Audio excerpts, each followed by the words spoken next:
A Álvaro le bastaron 7 segundos para besar a su secretaria delante de toda Ibernova. A Lucía le bastaron 3 para retirar 5 millones de euros. Mientras 600 personas aplaudían, la pantalla gigante detrás del escenario cambió de golpe. Segundo tramo cancelado, 5 millones euros. Entonces el salón quedó tan quieto que se oyó romperse una copa. Si alguna vez te han hecho sentir invisible después de haberlo dado todo, suscríbete al canal y cuéntame en los comentarios qué habrías hecho tú en el lugar de Lucía. Ella no gritó, tampoco subió al escenario. Se limitó a guardar el móvil en el bolso y a mirar a Álvaro, que aún tenía una mano en la cintura de Raquel. 3 años de matrimonio secreto. 3 años oyendo que no era el momento de hacerlo público, que Ibernova necesitaba una imagen limpia, que los inversores podían ponerse nerviosos. Sin embargo, esa noche la única persona escondida era ella. Cuando llegó al hotel de la Castellana, Lucía figuraba en la mesa presidencial, pero en recepción le entregaron una tarjeta gris. Consultora externa mesa 24. Su asiento estaba detrás de una columna, lejos del escenario. Raquel había pasado junto a ella con una sonrisa breve. Han cambiado el protocolo. Lucía quiso creer que era un error. Luego empezó el vídeo de aniversario. Allí aparecían Álvaro y Raquel en Lisboa, Bilbao y Barcelona. Incluso la foto del primer despacho en las tablas había sido recortada justo donde antes se veía la mano de Lucía entregándole las llaves. La pantalla del escenario estaba conectada al portal de Cibeles para anunciar en directo la confirmación del segundo desembolso. Nadie imaginaba que el sistema también mostraría cualquier cambio en el estado de la operación. Después, llegaron las 2 copas de cava grabadas con las letras A y R. El presentador llamó a Raquel, la mujer que siempre ha estado a su lado. Álvaro recibió el guión, miró a la sala y no corrigió una sola palabra. Antes de marcharse, Lucía vio un plano de mesas abandonado sobre el mostrador. Su nombre estaba tachado en rojo y desplazado hasta la mesa 24. Junto al cambio aparecían las iniciales de Raquel. Lucía dobló el papel y lo guardó. El beso quizá había sido impulsivo, pero borrarla de aquella noche había sido un plan preparado desde días antes. Álvaro la alcanzó antes de que se cerrara el ascensor del hotel. Metió la mano entre las hojas metálicas y respiró hondo, como si lo ocurrido pudiera reducirse a una mala decisión tomada bajo los focos. «No puedes hacer esto por 5 segundos», dijo. Lucía sostuvo el plano doblado dentro del bolso. No han sido 5 segundos. Bajaron juntos al aparcamiento. Sus pasos sonaban más fuertes que la música del salón. Álvaro hablaba de empleados, proveedores y nóminas. No pidió perdón. Solo repetía que retirar el dinero había sido irresponsable. Raquel se habría sentido humillada si la apartaba delante de todos. Lucía lo miró por fin. Así que, para no humillarla a ella, me humillaste a mí. Él apartó la vista. En ese momento apareció Raquel, corriendo sobre unas bailarinas negras y con el abrigo color camel de Álvaro sobre los hombros. Lucía, por favor, dijo con voz baja. Mañana hay pagos. No conviertas esto en una cuestión de celos. Lucía no respondió. Sacó el móvil y retiró a Álvaro la autorización de uso del Audi A8 contratado por Cibeles Capital. Después bloqueó 2 tarjetas vinculadas a gastos familiares y canceló la transferencia mensual destinada al chalet de doña Carmen. El teléfono de Álvaro vibró 3 veces. ¿Vas a desmontar nuestra vida desde una aplicación? No. Voy a separar lo que es tuyo de lo que llevo años pagando yo. Lucía tomó un taxi hasta Almagro. El portal estaba casi a oscuras y el portero de noche le entregó un sobre. Lo dejó la señorita Raquel esta tarde. Dentro había una llave de su propia casa y una nota breve. Álvaro me pidió recoger el traje azul. Ya está resuelto. Lucía subió sin quitarse el abrigo. Dejó la llave sobre la encimera, justo entre las 2 tazas de café que seguían juntas desde el desayuno. En el dormitorio faltaba el traje azul. En su lugar encontró una funda de boutique con el nombre de Raquel y la dirección del ático. La tela plateada de la gala asomaba por la cremallera. Lucía se sentó en el borde de la cama. No lloró enseguida. Primero pasó el dedo por la etiqueta, comprobó la fecha de entrega y fotografió la funda, la nota y la llave. Solo después notó que le temblaban las manos. Sacó cajas del trastero, envolvió sus libros y separó los documentos personales. Entre ellos estaban las capitulaciones de separación de bienes que ambos habían firmado antes de casarse. Después, fotografió cada objeto antes de guardarlo.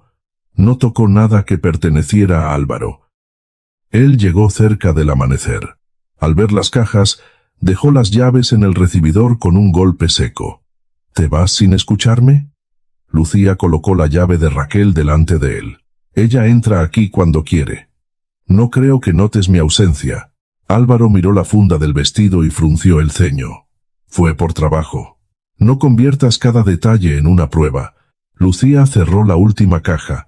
Ese es el problema. Llevó años tratando cada prueba como si fuera un detalle. Arrastró la maleta hasta el ascensor. Antes de que las puertas se cerraran, Álvaro le advirtió que, si se marchaba, todos pensarían que la retirada de los 5 millones era una venganza conyugal. Lucía sostuvo su mirada.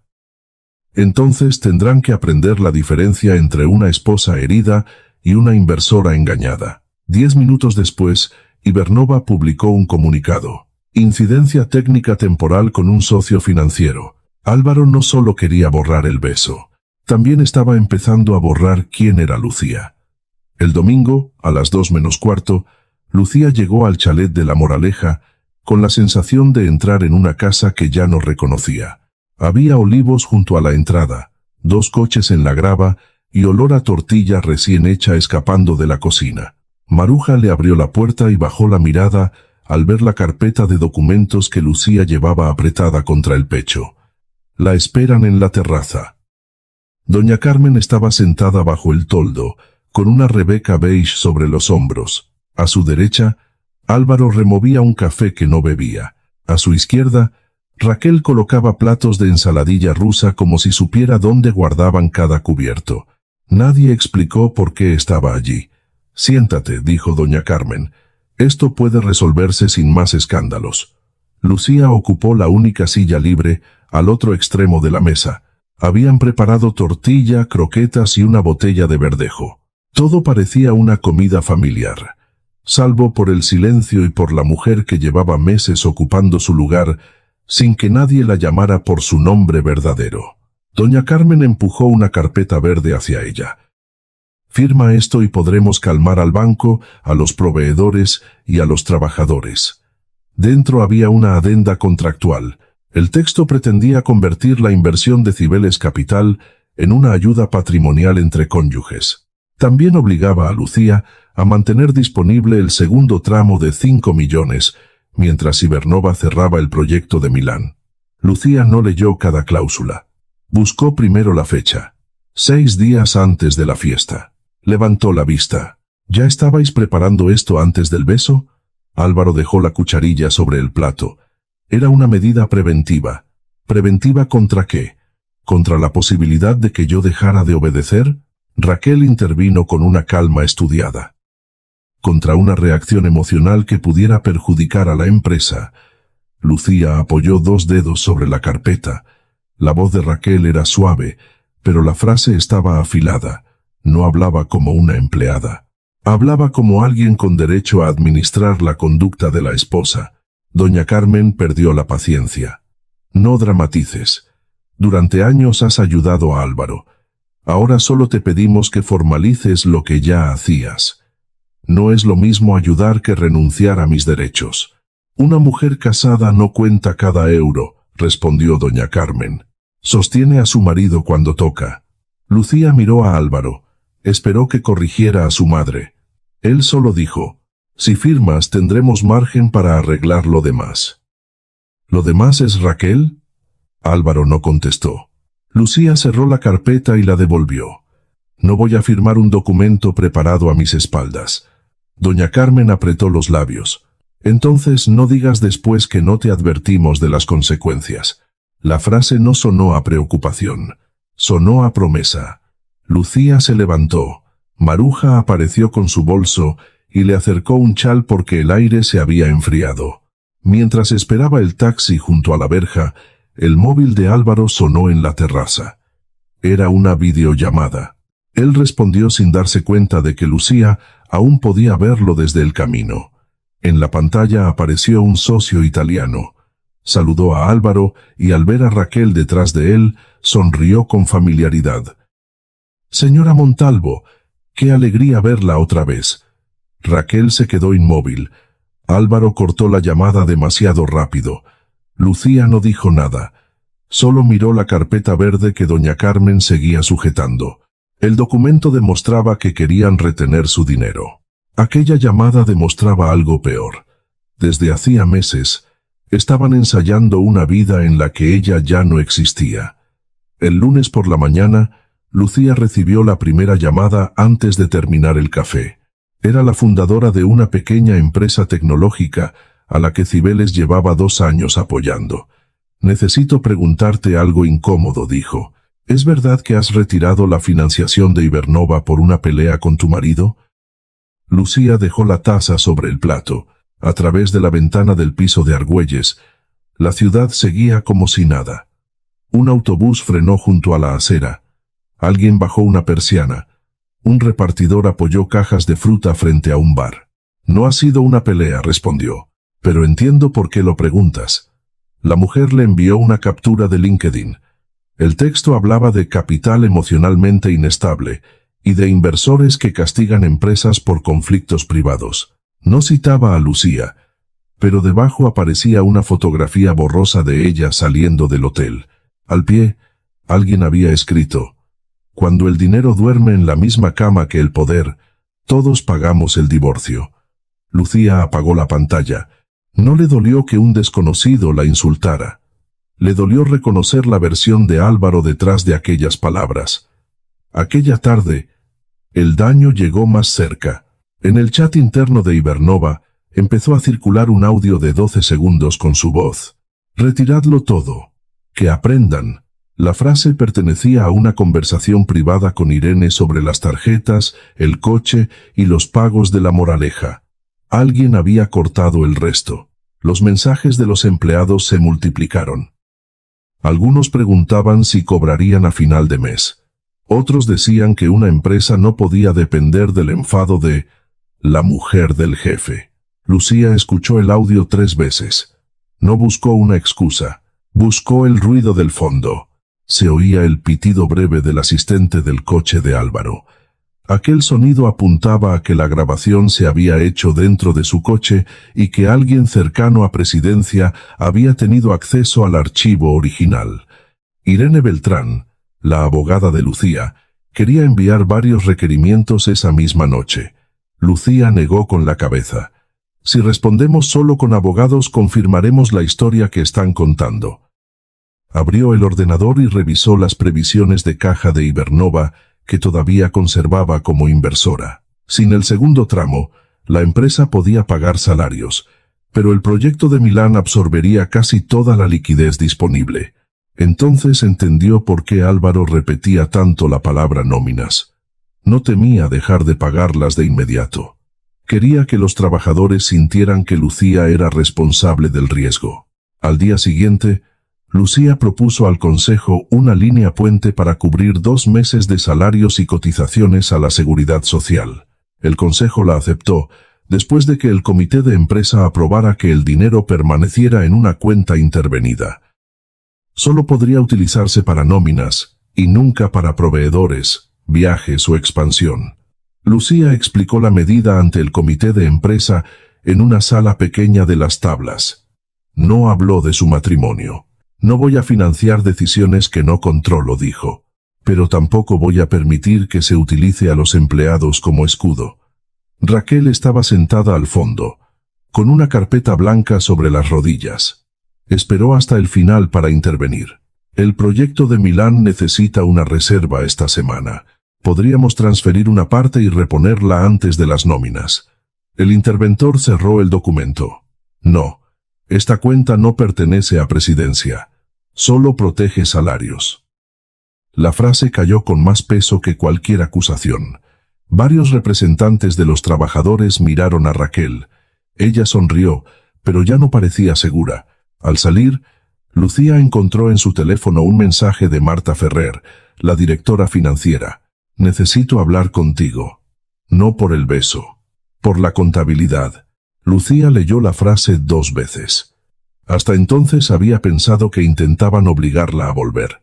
Por primera vez, sospechó que también necesitaban ocultar algo dentro de Ibernova. Marta no quiso reunirse en la sede de Ibernova. Eligió una cafetería discreta cerca de Plaza de Castilla, a la hora en que los camareros cambiaban los manteles del desayuno por los del menú del día. Llegó con una carpeta fina y el gesto de quien llevaba varias noches durmiendo mal. «No te he llamado para hablar de Álvaro», dijo. «Te he llamado porque alguien está intentando cambiar lo que Cibeles representa dentro de la empresa». Lucía no abrió la carpeta. Primero pidió 2 cafés con leche. Necesitaba escuchar sin precipitarse. Marta explicó que Raquel había solicitado modificar la descripción contable de la inversión inicial. Quería sustituir inversión externa por apoyo patrimonial del entorno familiar del consejero delegado. Si aquella fórmula aparecía en los informes internos, luego sería más fácil presentar los 5 millones como una obligación doméstica y no como una decisión mercantil. «Me negué», dijo Marta. Al día siguiente perdí acceso a varias carpetas del proyecto de Milán. Lucía apoyó la cucharilla sobre el plato. No preguntó quién había dado la orden. Quería comprobarlo por sí misma. Volvió a la oficina de Cibeles y pidió todas las facturas relacionadas con la fiesta. Durante horas revisó conceptos pequeños: iluminación, protocolo, catering, estilismo. En una página encontró una línea que le hizo detenerse. Construcción de imagen de presidencia y acompañante institucional. Debajo figuraban el vestido plateado de Raquel, 2 copas grabadas con A y R, una posición de luz doble y una prueba de escenario reservada para ambos. Lucía pasó el dedo por las letras impresas. El beso había durado unos segundos, pero alguien había pagado para preparar la imagen que lo hacía posible. Llamó directamente a la responsable de la empresa de eventos. No la amenazó ni mencionó abogados. Solo pidió revisar las instrucciones recibidas. La mujer aceptó reunirse al final de la tarde. En una sala vacía del hotel, enseñó a Lucía el último guión enviado por Raquel. El presentador debía referirse a ella como «la mujer que siempre está a su lado». También había una nota: evitar referencias a acompañantes externos en la mesa presidencial.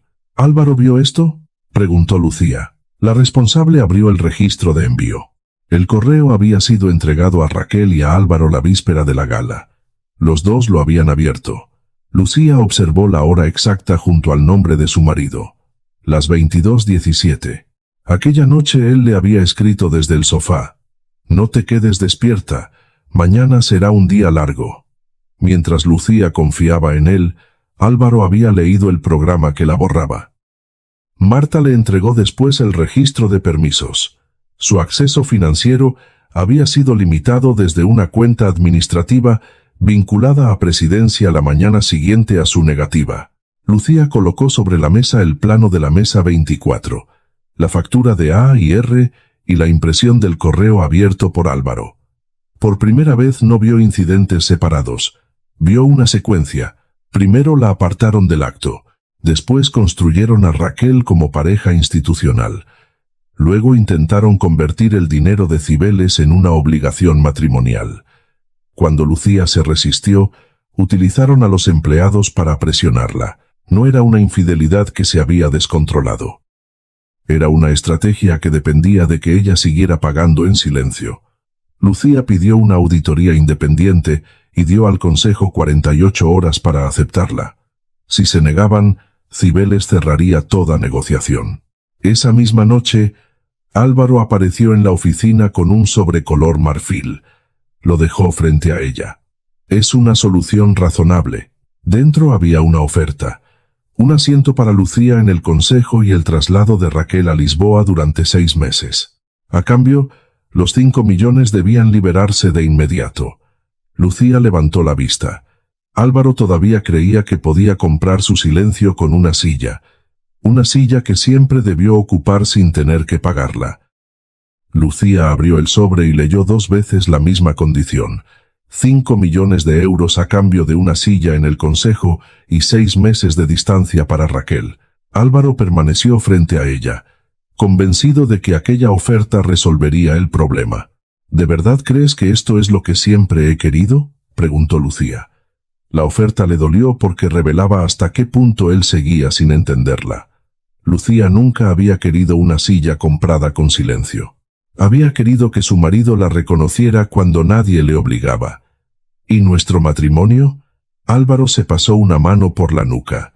Lo haremos público cuando pase la crisis. Lucía cerró el documento.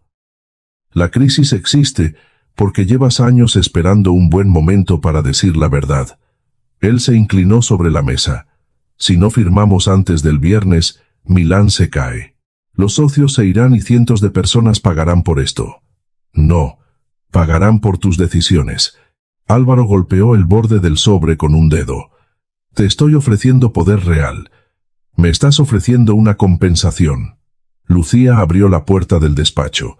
Álvaro recogió el sobre y antes de salir, se volvió. El consejo tendrá que decidir si acepta tus condiciones.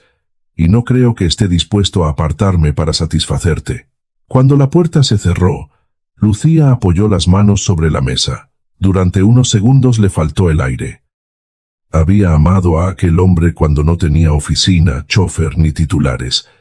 Ahora él hablaba de ella como de una amenaza externa.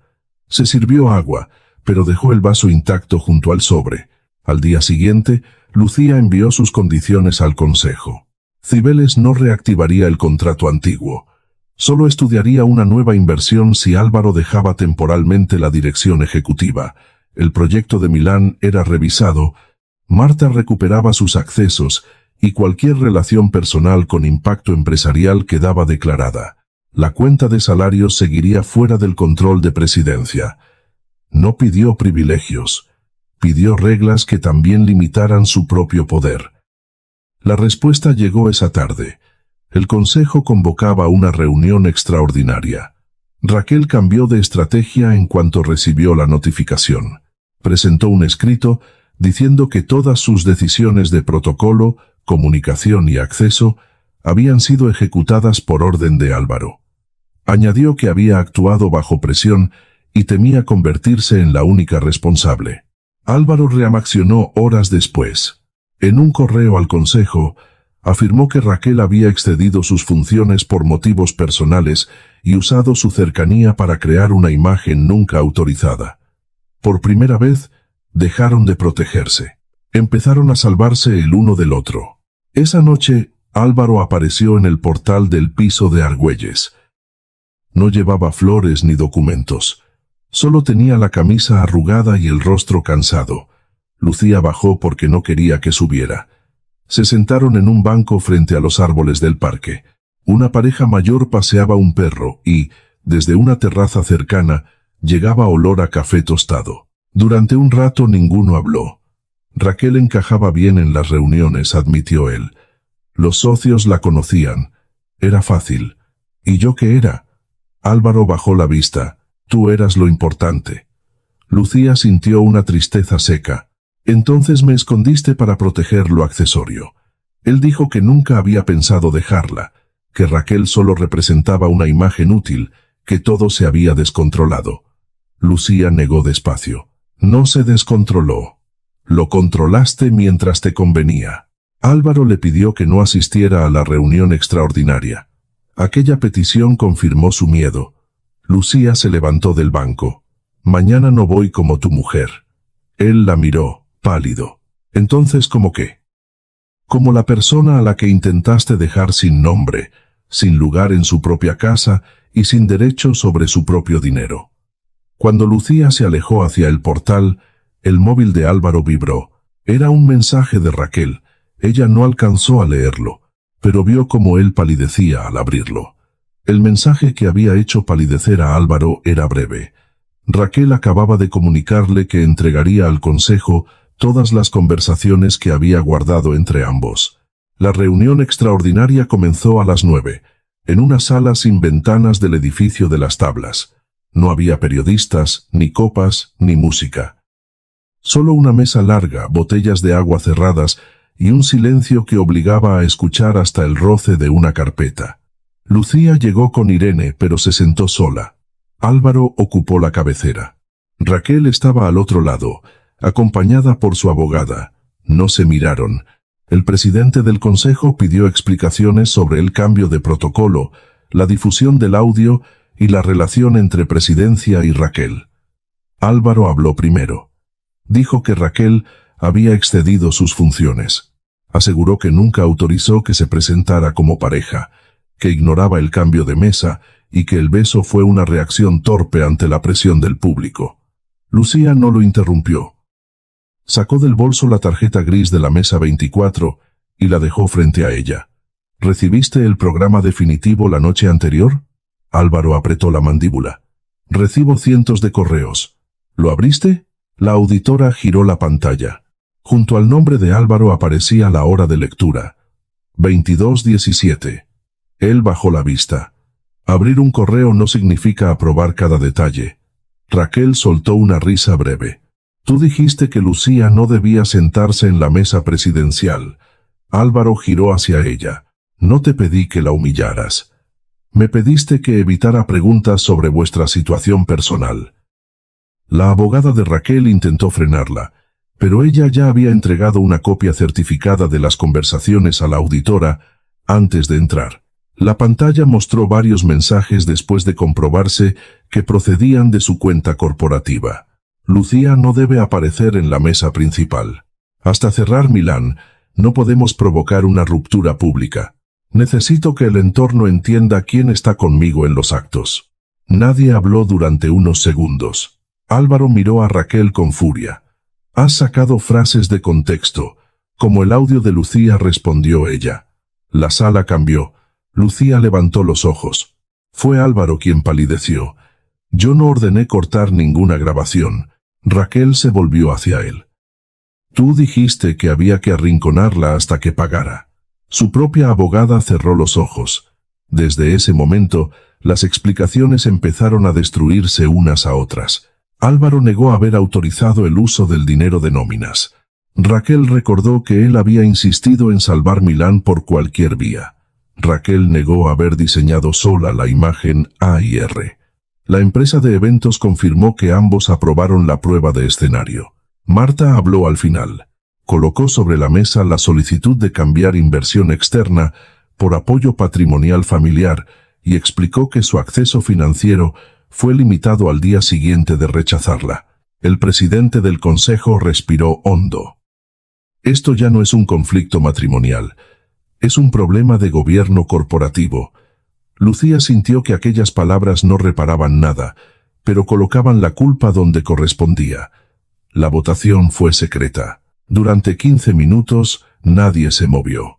Lucía miró la tarjeta de la mesa 24 y recordó la columna, la copa rota y la mano de Álvaro en la cintura de Raquel. El resultado fue claro.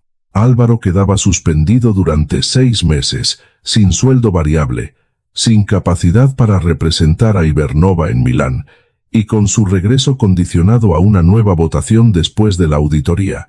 Marta asumiría la dirección provisional con plenos poderes financieros. Raquel sería apartada de inmediato mientras se tramitaba su despido disciplinario. Los 5 millones no regresarían bajo el contrato antiguo. Raquel se puso en pie. Esto es porque ella tiene dinero. Lucía la miró. ¿No? Es porque cada vez que intentasteis borrar un hecho, dejasteis otro rastro. Álvaro no protestó por la suspensión. Se volvió hacia Lucía, como si por fin entendiera qué estaba perdiendo. Lucía es mi esposa, dijo ante todos. Ella sintió el golpe de aquellas palabras 3 años tarde. Lo era cuando me escondiste detrás de una columna. Lo era cuando la besaste. Lo era cuando intentaste convertir mi dinero en una obligación. Sacó el anillo que llevaba en una cadena bajo la blusa y lo dejó junto a la tarjeta gris. Mañana Irene presentará la demanda de divorcio. Álvaro abrió la boca, pero no encontró ninguna frase capaz de devolver el tiempo. Lucía recogió su abrigo y salió. En el ascensor, Rozó la marca pálida que la cadena había dejado sobre su cuello y cerró los ojos durante un instante. Había ganado el derecho a decir la verdad. Ahora todavía tenía que aprender a vivir sin el hombre al que una vez había entregado todo. 2 meses después, Álvaro aceptó el divorcio de mutuo acuerdo.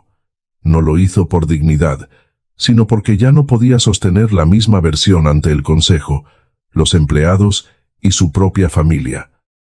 Ibernova siguió adelante bajo la dirección provisional de Marta.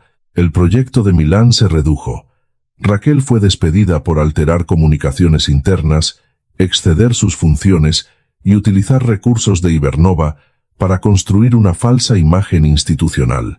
Álvaro perdió el despacho de la planta alta, el coche de empresa, la retribución variable y el derecho a representar a Ibernova ante los socios de Milán. Su regreso dejó de depender de él y quedó en manos de una futura votación del consejo. Doña Carmen fue a ver a Lucía una tarde de lluvia. Llevaba un paraguas roto y una bolsa con unas llaves. «El chalet siempre estará abierto para ti», dijo. Lucía no las aceptó. Sin la transferencia mensual de Lucía, doña Carmen había tenido que ajustar los gastos del chalet y asumir por primera vez unas facturas que durante años había considerado responsabilidad de su nuera. No necesitaba una puerta abierta, necesitaba respeto cuando todavía me sentaba a vuestra mesa. Las capitulaciones de separación de bienes que Lucía había guardado la noche en que abandonó el ático facilitaron el reparto. La vivienda de Almagro se vendió y ella recuperó la aportación que había realizado antes del matrimonio. Se instaló definitivamente en Argüelles. Compró una mesa pequeña para la cocina, aprendió a cenar sin mirar el reloj y volvió a dejar libros abiertos sobre el sofá sin esperar que nadie se quejara. Durante las semanas siguientes, Lucía trabajó con su equipo en un nuevo protocolo de inversión para Cibeles Capital. Exigiría declarar las relaciones personales que pudieran afectar a la gestión, separar los gastos privados de los corporativos y proteger la voz de quienes aportaban capital sin ocupar cargos ejecutivos dentro de la empresa. Lucía no convirtió su dolor en un espectáculo, lo convirtió en criterio. El día de la presentación recibió una acreditación blanca. Lucía Valcárcel Ruiz, fundadora e inversora. Antes de subir al escenario, sacó del bolso la vieja tarjeta de la mesa 24. La observó unos segundos y la dejó caer en un contenedor de papel. Luego respiró hondo y caminó hacia la luz, no porque alguien hubiera decidido verla, sino porque ya no pensaba esconderse nunca más. A veces, la traición más dolorosa no empieza con un beso. Empieza mucho antes, cuando alguien acepta tu esfuerzo, tu dinero, tu cuidado y tu silencio, pero te pide que ocupes menos espacio. Lucía tardó en comprenderlo, porque amar puede volvernos pacientes con aquello que nunca deberíamos normalizar. Confiar no significa cerrar los ojos. La confianza sana permite preguntar, poner límites y conservar una parte de nosotros que nadie puede administrar. Cuando una relación exige renunciar al nombre, a la voz o a la dignidad para mantener la paz, esa paz ya tiene un precio demasiado alto. La justicia de Lucía no consistió en destruir a Álvaro. Consistió en impedir que siguiera usando a otros para protegerse de las consecuencias. Defendió a los trabajadores. Separó el dolor de sus decisiones y dejó que cada mentira encontrara su propio peso. Después de una traición, no siempre recuperamos la vida que teníamos. A veces recuperamos algo más importante, la capacidad de elegir quiénes seremos. Perdonar puede ser válido. Marcharse también. Lo esencial es no confundir amor con desaparición ni arrepentimiento tardío con cambio verdadero. Nadie debería necesitar perderte para reconocer tu valor. Y tú no deberías perderte para demostrar cuánto amas. Amas.